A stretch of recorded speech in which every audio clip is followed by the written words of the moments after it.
Good afternoon, everyone. It's Marcus Hanscom from Roger Williams University, and I'm joined today by Cammie Baker-Clancy from Empire State College. She's your education chair for NAGAP. And I just want to thank you so much for joining us for an opportunity to talk a little bit about how to present and prepare for the upcoming conference. It is our 30th anniversary for NAGAP, so we're very excited for this conference. It's going to be in Salt Lake, so we're really excited for the destination too. So we hope that you're excited for it as well. So we're going to talk to you a little bit about just some of the logistics for the conference, but also some kind of best practices with preparing a presentation for the conference. So with that said, if you have any questions at all, you can ask them throughout the session in the questions box on the right side of your screen, and we'll be happy to get to them as we go. So I'm just briefly going to talk to you a little bit about some important things that you need to remember with presenters, and then I'm going to switch it over to Cammie and have her talk to us about some suggestions and best practices, and give you some takeaways and final thoughts as well, and answer any questions, as I mentioned. Hopefully at this point you've received the conference template. You see on the presentation that we're using, that is the template for the 30th annual conference. If you haven't received that for some reason, let us know, but it should have been sent to you as a presenter. Probably came from Christy over at NAGAP, so let us know if you have not received that. We'll get that out to you. All of your abstract and learning objectives should have been completed at this point, and any edits that you've made should have been completed, and they will be posted both on the PRESYS site and any of the conference materials.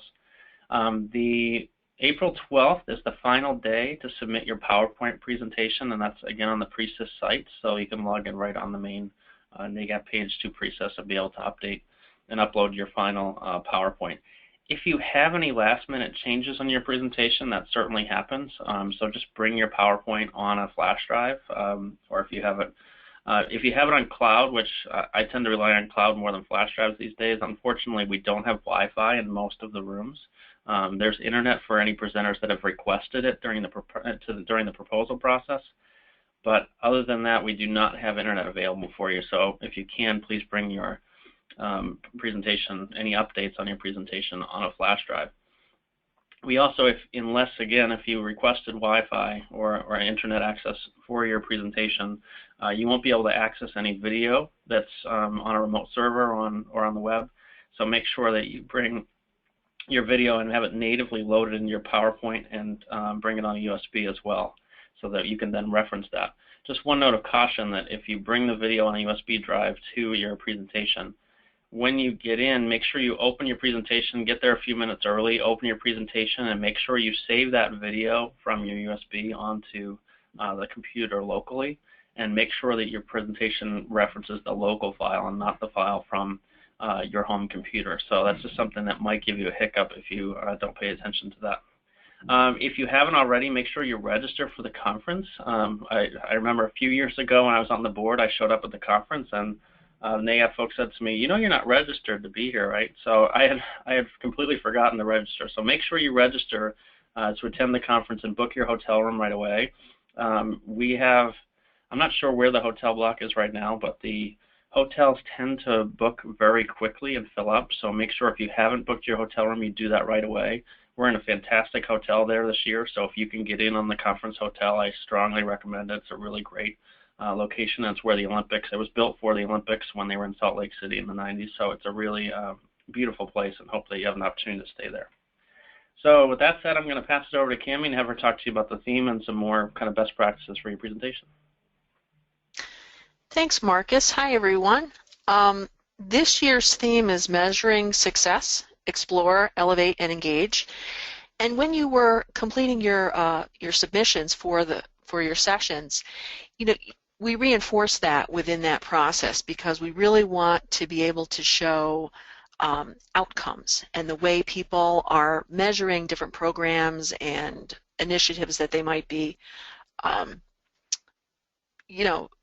launching at their university or their college. So this year is actually the 4th year in a 5-year cycle that the Education Committee has gone through to really do some curriculum mapping for all of our different educational opportunities that we have, not just the annual conference, but for our professional development institutes, as well as any webinars and other types of sessions that we have scheduled throughout the year. the Education Committee really works hand in hand with the Annual Conference Committee to really integrate all this information so that we have a theme and we really try to focus on that theme with the types of keynote speakers we select and plenary sessions, etc. So as I said, we've got one more year of our 5-year plan that we're going to be working on in a couple weeks, and then we're connecting with the new strategic plan that the governing board is starting to put together, and we'll be planning out the next 5 years of our kind of curriculum map for our educational offerings. So that just gives you a sense of where we are. But again, measuring success is our theme for this conference, and we really want you to integrate that into your presentation as much as you can.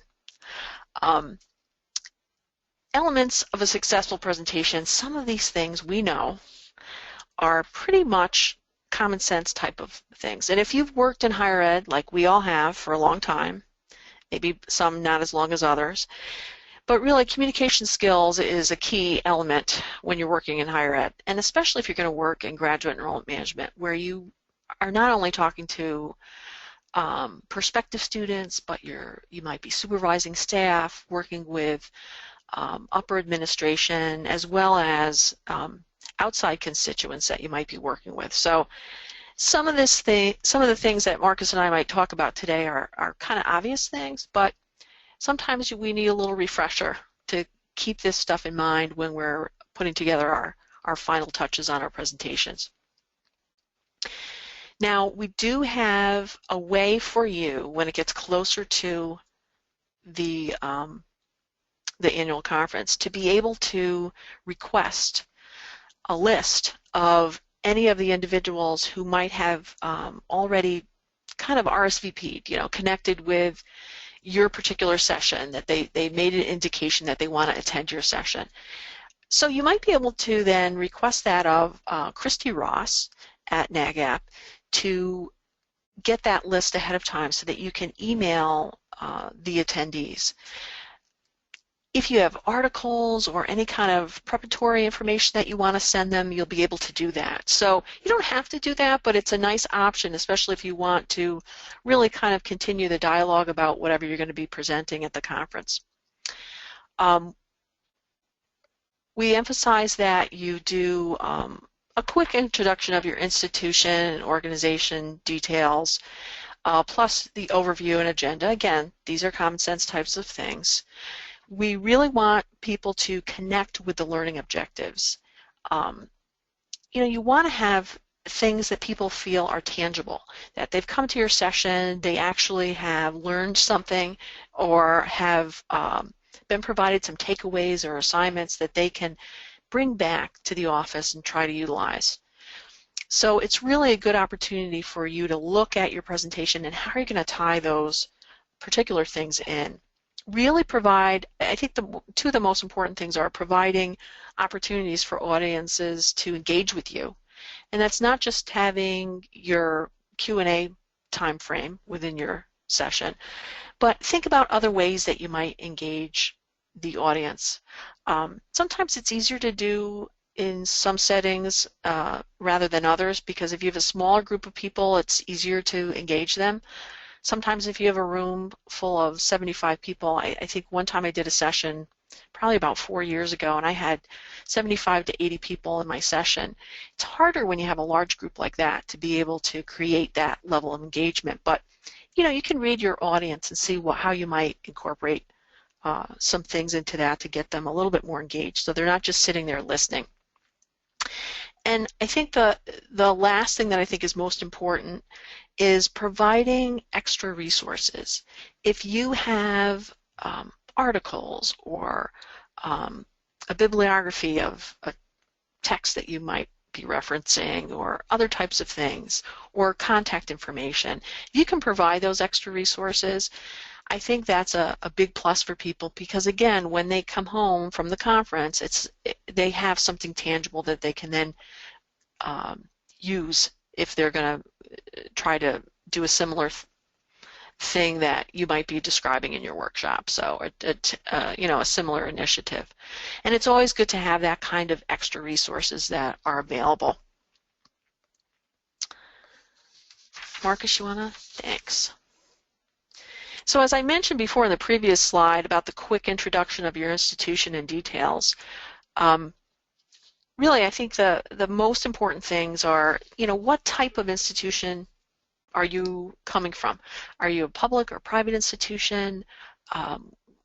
What's the size of your institution? So people in the audience can kind of get a sense of where you're coming from and why you've structured something the way you have, etc., that you might be, you know, again, using at your institution. I think another important thing, especially to emphasize, is, you know, what kind of GEM services or model do you represent? Does your institution represent? Are you centralized versus decentralized? Are you from a specific program? Like I work for a school of education or a school of engineering, for example. I think those are important things because, and if you're in a panel too, I think certainly have all your presenters provide that type of information up front before you start the presentation. I think it's very helpful then for the audience to kind of key in to what might be similar to their experience or how they might utilize the information that you're providing in their particular institution. Marcus, you want to forward? Thanks. The learning objectives really are, you know, most important. The focus this year, as I mentioned before, our theme is measuring success. Well, how do you do that? Depending upon what your presentation is about, really try to incorporate how you thought about what would be relevant, how you're going to measure the success of a program or an initiative that you've launched. You know, sometimes the way you measure something really has a bigger impact than what the final outcome is. So it's important, I think, for people to really think about or look at the process that you went through to decide how are we going to measure if this was effective or not. And then the other thing with this particular conference is we really want to look at outcomes. We want to look at you know, what was the end result.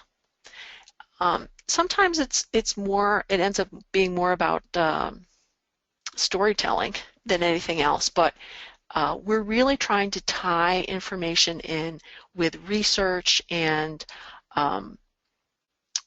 you know, real data that again you can bring back to the attendees can bring back to their campus and actually utilize. So really think about the learning objectives when you're putting together again the final touches on your presentation. Next one, Marcus. While it's important, again, to have the learning objectives, it's even more important to have takeaways. Now, a lot of things that we try to incorporate, we talk a lot about this in the governing board, is about really having assignments for people, kind of homework assignments. And, you know, as educators, this is something that I think that, you know, we all try to do is think about what kind of assignment can we give people so that they can really look at this information and actually put it into action. So if you can develop that into actionable takeaways so people can really, again, go back to their home campuses and be able to integrate new ideas or implement something on their home campus, that's really going to be important to them. And that's what we get a lot in the evaluations from the conferences and the professional development institutes. People really want to have something that they can really bring back and use, something that they have in hand to be able to do. So if you can do that within your presentation, if it lends itself to that, try to do that. And then these things, again, are more common sense items, but it's really all about using kind of action verbs. some of these examples are, again, things that you may or may not be doing for your particular session, but using words like modify, create, conduct, assess. I would include also on there, we didn't put it, but evaluate. Those type of action verbs are really going to kind of drive your presentation so that people, get a sense of what these takeaways are going to provide for me. They're going to provide a way for me to evaluate, or they're going to provide a way for me to assess, initiative or a project that I'm trying to put into place. Some of these examples are just like that, examples of other presentations that we have had previously. We are going to have some things about leadership assessment in this annual conference coming up, and definitely sessions focused on GEM, whether it's GEM modeling or specific aspects of GEM that organizations are trying to implement. So again, these are the types of things when you're thinking of putting together your presentation. Okay, how am I going to include these kind of action items so that people really feel that they can utilize this information when they go back to their home campuses. I've said that a lot, but it's really important.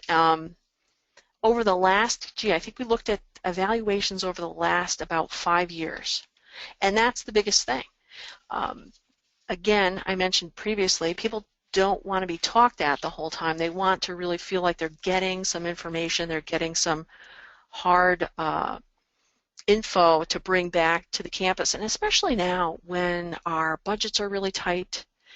There's so much kind of upheaval and unknown things that are going to happen now in higher education, that we really have to prove whatever we do to do some self-improvement or professional development. It's really going to be valuable to the institution. And again, these are things I think we all know instinctively, but it's good to pull it out, dust it off, and try to think about it again when we're putting together our presentations. One thing I'll just add to that, Cammie, Sure. We've all been to these sessions where it's like a biographical sketch of a school or an office or initiative that somebody had undertaken, and they talk about whether it was a success or not. And that's well and good. I mean, I'm sure we all want to hear case studies and hear how things were implemented and where the mistakes were made and those types of things. But how much of that can we say, I'm going to go back on Monday after the conference and do this in my office? And I think that's a critical piece that a lot of us forget to ask when we're preparing these presentations. So think about specifically actionable things that you can give to somebody, and ideally ones that can be implemented quickly, or at least people can wrap their heads around. I talk a lot about electronic marketing, for example, and one of the tools that I utilize a lot is the URL builder with Google. And I'm always surprised at how few people that come to my sessions have ever used that tool. And it's a free tool, it's on the web. It literally takes 5-10 seconds to use. But I always try to show people how to use it. It's very quick and easy, and it's a way that you can tag your URLs to then tag back to a specific campaign so that you can track the results of an electronic campaign. Because if you're sitting in an office like mine where we've got 3 of us and we're running our own social media ads, I need to be able to say to my vice president, yeah, this ad did this. This is how they got to our website, or they converted into an applicant. Those types of things that if you weren't using a tool like the URL builder, it's very difficult to do. So I like to try to give specifics on how things are done as opposed to this is what we did, but this is how we did it, and this is the results of that. So try to think of those things that you can give to people that are actionable right away, that you can explain and help people understand so they can do it right after they get home and back from the conference. And Marcus, I just want to say one Sure. thing too, because you reminded me of this. I go to a lot of presentations where people are doing case studies. And as Marcus said, case studies are great, but if it ends up being too much of a long story and doesn't track back to here's what happened and here's what we would do in the future, or here's what you might want to consider moving forward, it kind of loses its power. And then the case study doesn't really define or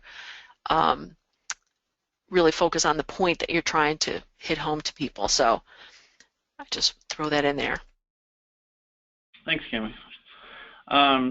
So for this information, as far as do's and don'ts, a lot of this is common sense. But one thing I encourage you to think about is when you've gone to a good session, forget the content per se.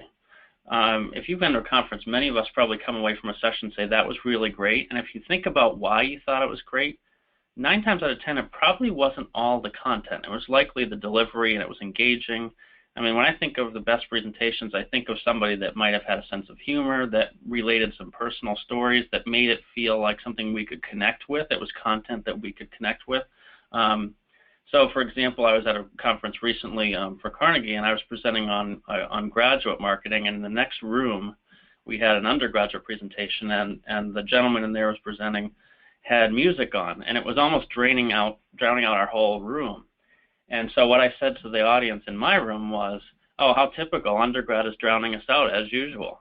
And people laughed at that, but they laughed at that because they could connect with that. They understood that idea because we're all kind of in the same boat where undergrad is more important in most cases on our small campuses.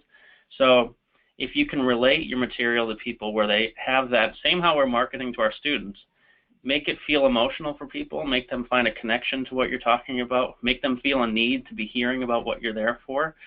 We all read the title and abstract of a session, but ultimately when you get in there, I can tell in the first 5 minutes if it's going to be a session I want to stick around for and I'm going to feel good about. So make sure you have something that's engaging. Don't fill your slides. We're not following those best practices with these slides, so don't use this as an example. We want this as slides. I'm sorry? I said 23 slides, 23 slides. Yes. So we've got a lot of slides with a lot of content. So you want to try to balance how much you're talking about with what's relevant to your audience. Use photography, use things that are quick, and you only have less than an hour, plus you want to have opportunities for Q&A. So things to think about when you are giving a presentation. So don't use them as scripts. Don't be reading off of them. These should just be prompts for you to kind of relate stories and talk more about your content. If you're using text on your slides, don't make them too small. Remember, the rooms are big, especially if you're sitting in the back of the room and it's hard to read. Connect with people. Be mindful of copyright laws. You can't just use arbitrarily pictures and quotes and things from other people. You need to make sure that you're referencing them. Sometimes research will specifically say there's all those terms and conditions we don't like to read on websites. They do usually have specific use conditions, and it'll say, please contact us if you wish to use this in a presentation. If there's something you're using, be sure to ask about it and at least find out what you can use. And then after the conference, make sure you update your most recent version of your presentation so that people can download that on the Precis site. When you're using imagery, avoid using anything with small text. If you can try to zoom in, use animations within PowerPoint to bring that content up, and I'll show you an example of that. Particularly, try to use high contrast. My graphic designers here hate me because every time I see an ad, I send it back to them because I want higher contrast. Think about what things you can read. If you're talking about a black background with white text, you can see that very clearly. If you use a black background with light gray text, is that going to be easier to read? Probably not. It's harder to read. So make sure you find things that are have deep contrast, particularly for people if you're thinking about sitting in the back of the room. Can they read and hear what you're talking about? That's really important. Avoid images that have any sort of political correctness, particularly these days. There's a lot of images that might cross into some kind of red territory, so I'd avoid that. And if an image doesn't fill a quarter of the slide, try to avoid it. Make sure you attribute any imagery that you've gotten from somewhere else. This is an example. If I was showing somebody, say, our sell page that we use for some of our programs, I might be showing this, but then you're sitting in the back of the room going, what on earth does that say? Because I can't read the text. Well, you can use animations like this where you zoom in on a piece of content and say, this is why this is important. This is the type of content we're using. So keep that in mind that you can use animations to bring that in. Best practices for video. If you're going to, hopefully if you needed internet, you've requested that. Unfortunately, it's not an option if you haven't already done that. But if you're going to be utilizing video, make sure you bring in a flash drive we mentioned and how to do that. Make sure it's relevant. Sometimes people use videos just to eat up a series of minutes in a presentation, and I'm sure you've all been to those types of sessions where you want to where somebody's eating up time with a video. If it's relevant, use it, but avoid too much excessive use of videos. I encourage you to look at, this is one resource, and there was a question where we provide this PowerPoint. We can definitely send this out to you. We're also recording this as a video, so you can go back and watch it on our YouTube channel later on. We'll post that likely this afternoon. And I also encourage you to consider, there's a gentleman named Will Reynolds. I had an opportunity to hear him at a conference recently. It's Will with one L. If you look him up on YouTube, he's got some great, he calls them one takes, where he's just doing quick kind of talks on YouTube. And he has some great talks about how to give a great presentation. And now that I've seen him in person and know how great he is as a presenter, I definitely recommend that you go watch some of his videos. He has some great tips on how to be a good presenter. Practice makes perfect. Practice your presentation in front of people or with an audience if you can. One thing that Will had suggested, and I think is a great piece of advice that I haven't done for myself, and I think will be really helpful, is try recording your presentation. You know, set up a camera. We all have iPhones, or set up a GoPro or your webcam, and record your presentation. It'll really give you some good insights on how you're delivering your content, if you're spacing appropriately, if you're talking too fast, which I know I'm guilty of, if you're not enunciating, again, something I'm guilty of. So things that you should be aware of that otherwise, unless you're watching yourself back, you wouldn't know about. So try to have opportunities to record. Even if you're apprehensive about presenting in front of a group, use the recording method. You can always do that behind closed doors, and people won't know about your presentation and how you're presenting if you're nervous about doing that. Make sure you engage your audience. You want to have, obviously, a positive tone. You want to use eye contact. Don't be reading from scripts. I mean, some presenters will use cue cards and things, and if that helps you, great. But don't be reading extensive pieces of information. Don't be reading off of your slides. Make sure that you're really actively engaging. Be kind of a storyteller. Engage people. Ask questions. I always find that it's good to, in the middle of a session, might ask a couple of questions to the audience, like how many of you are using this for your CRM, or how many of you are implementing this, or how many of you have financial aid for grad students. And just to get people kind of engaged with the content a little bit, just raising a hand or saying yes or having a couple of comments is enough to keep people engaged in your session, so do that as much as you can. But allow time for that. And balance time if you have multiple presenters. Post some open-ended questions if you have opportunities to do that. And then one thing that we've been using more recently is this hashtag NAGAP Learns. And so if you learn a really great piece of content or a takeaway, tweet it out with the hashtag NAGAP Learns, and then that way we can we're going to compile those things together as kind of takeaways for the entire conference. And that's been really useful at a lot of conferences I've seen recently, where people can go back and read content. And you'll find that many people who couldn't get to the conference, which I'm sure many of you have folks in your offices that can't get there, that kind of backfeed on Twitter with the NAGAP Learns hashtag is a really great way to help educate those people that otherwise couldn't come and give them some opportunities to get some value out of what you're doing at the conference. So I'm going to pass it back to Cammie. And as Marcus mentioned about the NAGAP, hashtag NAGAP Learns, last year we did a prize for the person who tweeted the most. And it shouldn't always be like, Marcus tweets a lot, and I do, and there's a couple other people on the board or on some of the chapters that tweet a lot, but we're really trying to get everybody else to do that as well. So we are going to have prizes, so think about that. As Marcus mentioned, I do the same thing, where if I can't go to a conference, I try to figure out what their hashtag is ahead of time, because you do get a lot of information that way. And again, so then you get to have some takeaways, even though you're not there physically. So it's a really good thing to do.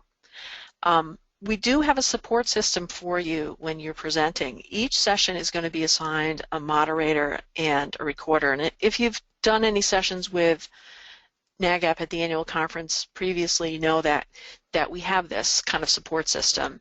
The moderator really kind of takes care of the room for you, will help you with any kind of handing out of information if you have handouts and things like that. And then the recorder will actually do kind of a summary of your session.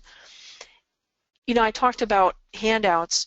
If you want to bring handouts and you have a sense of how many people might show up to your session, that is fine. But, think green, because these sessions are going to be posted prior to the conference, so people can print off the presentations of the sessions that they want to attend, and then they'll be there after the fact too for a certain amount of time for people that might not have been able to print the sessions out ahead of time. So don't get yourself too concerned about that, and having handouts at the ready. The moderator will do the typical things, introduce the session, keep an eye on your time, which I think is key for the sessions, especially if you want to make sure that you incorporate a good Q&A amount of time so that you have discussion and more engagement. Now, the interesting thing about the recorder is, you know, our recorders take notes, they write up an article, and then it's usually published in NAGAP Perspectives magazine. We try to do that in the summer issue. I double-checked with our chair of the publications committee, Jen Kolbeck, the other day, and they're still doing this. So this is a great way to get what you've presented kind of out there in print. But you might want to really see what someone's writing first before they submit it. So it's certainly within your you know, capabilities and for you to be able to ask the recorder for your session if they wouldn't mind emailing you a summary of it first. So that way you can make sure that all the information is correct. Really more about making sure the information is there, not so much about you know, style or anything like that, but to make sure that the information is correct within the summary.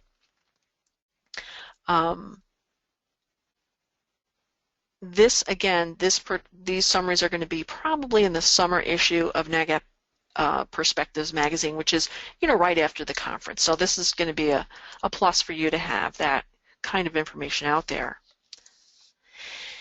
If you want to keep the conversation going, if you have a really good group that you're presenting to, or you want to make connections with people, I think some of the most important things to do would encourage the audience to stay connected. I mean, you could even have the list of people that attended your session and try to connect them through email, or you can ask them to provide business cards so that you could provide some additional feedback or follow-up information. We try to use our social media a lot, whether it's the NAGAP Facebook page, if it's using the Twitter hashtags, NAGAP Learns, or even the LinkedIn page. It's a way for you to, again, keep the kind of conversation going. If you want to post follow-up questions or follow-up information about your session, you can do that on the social media vehicles, because I think that's a way to do it without having, you know, a list of people that you're emailing to, if that's not available to you. So that's kind of a way to kind of keep the conversation going. And then really remember, we work in education, and I always say that, you know, people think that we only do the administrative kind of part, but really we are educators. So share your theories, data, information that you've gained from work in your area that you can share with your colleagues. I think that's really, really the most important thing about the annual conference sessions. Marcus? Oh, am I jumping back in here? Yeah. So your final slide, you know, be a mentor and a go-to as much as you can. Provide your contact information as much as you feel comfortable in doing, and especially if you're on Twitter. And we really encouraged and grown our engagement on Twitter over the last few years. So if you have a Twitter account and you're able to kind of engage with the whole conference, but also during your session, it's a great way for people to reach out to you. And you might feel, if you have any hesitation about putting your direct phone line up there or email address, I mean, most people will put that up, but if you have any hesitation, Twitter is a great way for people to reach out to you. And particularly for the millennials of our membership, me being one of them, sometimes we're more apt to want to connect electronically that way also. So it's a way to reach out if you can. And a photo is a great way too. If people are looking back on Priestess later on to see your session, they can see, you know, remember who they saw and who was presenting that content. So with that, if you have any questions, we're happy to answer them. I did mention that first question. We are going to make this PowerPoint available and the video on our YouTube channel. There was also a question about who to confirm if you have Wi-Fi or not. I did put that contact information into the chat there for that question, but anybody who has questions on that, if you've requested Wi-Fi and you want to make sure that you have it, you can reach out to Christy Ross at Kellen, their management company, and she can help you with confirming that. So if there are any other questions at this point, we're happy to answer them for you. I mean, I think we've covered a fair amount of territory. Otherwise, you know, we're April 19th to 22nd in Salt Lake, so we're looking forward to that. And anybody who's hiking, there's plenty of us that are going to the parks before and after the conference, so let us know. We can connect you with hiking groups that are going out there. Anything you want to add, Cammie, that we haven't covered? No, I mean, I feel like we're kind of preaching to the choir because, again, we all do this for a living all the time, talking to people, but it's nice to have a refresher. So. For sure. I'm just going to put up, here's a series of resources that we have for you. We did update these links, so if you've seen this in the past, there's a few links that are updated because they don't exist any longer. So we, as I said, we'll post this and you'll be able to get these sessions. And like I said before, I recommend Will Reynolds, 1L. If you just look him up on YouTube, he's got some great sessions on, or great quick talks, 5-minute talks on how to be a better presenter, and I found some really great things, and I've been presenting for years, so he had some really good feedback. So it looks like we've gotten to everything. If you have any remaining questions, you have our contact information. I'll put back up there. You can reach out to either one of us directly, and we'd be happy to, what we've offered in the past too, and I'm willing to, and I'll, I guess, say this on Cammie's behalf without confirming, but if you want to run your session by us, or if you have questions about your presentation or your content, or you just want to get some opinions, we're happy to serve as resources for you. So just reach out to us directly. We'll be happy to help with that.